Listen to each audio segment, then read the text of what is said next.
Hey, what is going on guys? It is Arktes here, and today I'll be doing the top 5 things to help you guys get better at Rainbow Six Siege and try to get more kills.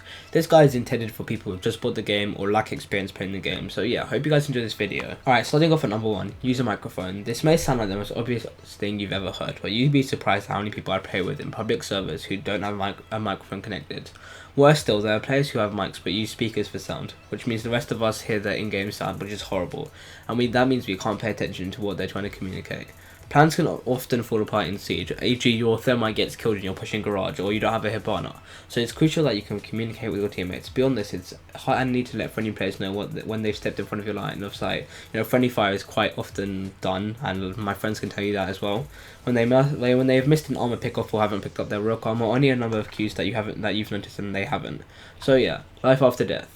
You'll die a lot in Siege, but you can still be useful to your team. In casual, which you'll have to play through until rank 20 to even access rank matches, you can use the kill cam to determine where you were killed from, and then you can replay and use those strategies that the teammate is to relay critical information to your team. Better still, as a defender, you can cycle between cams, which even include the blue cams, which are Valkyrie's cameras. Please don't tag enemies unless like you're in a 5-man party, because tagging enemies is honestly and gives away the position of your drone, which is why you should always have a microphone, which leads it to the earlier point. As an attacker, you're more reliant on a well-placed drone, and you can always pick up your drones from the start of the round where you guys spawn.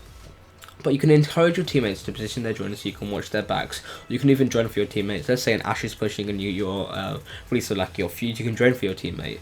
Dying early can actually be incredibly helpful, as you can like bait out your team. You know, if an Ash rushes and picks up a 3-piece but dies, you know, that's a 4v2 in favor of your team, which is really good. Dying early can help your team with practical information. Also, you always have the ADS. Unless you have a shotgun or you've run to the corner and are face to face with an enemy, always aim down the sights. Your gun's accuracy is impacted significantly when shooting from the hip, so much that it's almost worth taking that extra half second doing your scope in, which can also mean you can go for the headshot. Hipfire headshots are pretty inconsistent in this game. You can also add a laser sight to many weapons in the game, which I don't really agree with, as it gives away your position. However, some people enjoy it.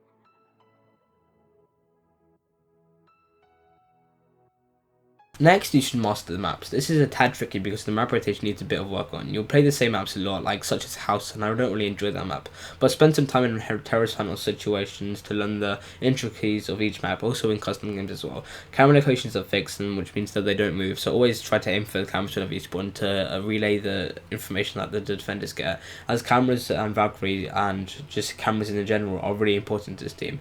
Knowing a map can make it easier to find the defending locations are where you are. So for example, in Kontrol, you have garage, you have top floor, and you have middle floor, console office as well.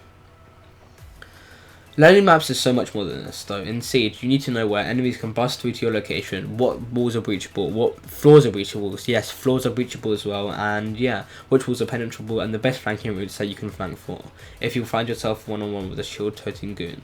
Be unexpected. The maps with the same maps in defense locations, it's easy to slip into a routine that fast becomes predictable. This isn't so bad when playing against different opponents, but if you're defending the same location multiple times with the same foes, then they often know that you'll bring to certain operators.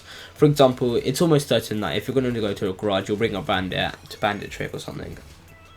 Similarly, there are certain corners and spots that are prime shooting positions that enemies will tend to check first.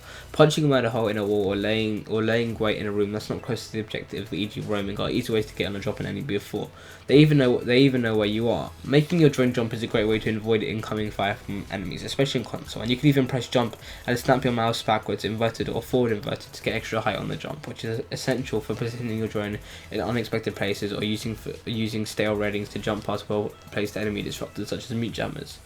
So lastly, don't be afraid to roam. For the most part, Siege is a team experience where a confident solo player can help a team gain an early edge, particularly if they're on the defending team. It's best if only 1 or 2 max players roam, but there are easy kills to be found early, or if you punch holes in.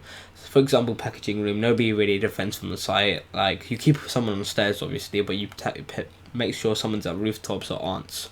Say a boarded up, but there are easy kills to be found only if you punch holes in. Say a boarded up window and shoot out the enemies that they don't know where you are. Similarly, use the cameras to spot where they come from, and circling around them behind them is a great way to score cheap kills or take down shield bearers for a team that's taking its time breaching into the area of interest. You can get a lot of kills roaming, but if the tactic is consistently ineffective against a really hard opponent, fall back to the default of like a mirror or a defensive perimeter.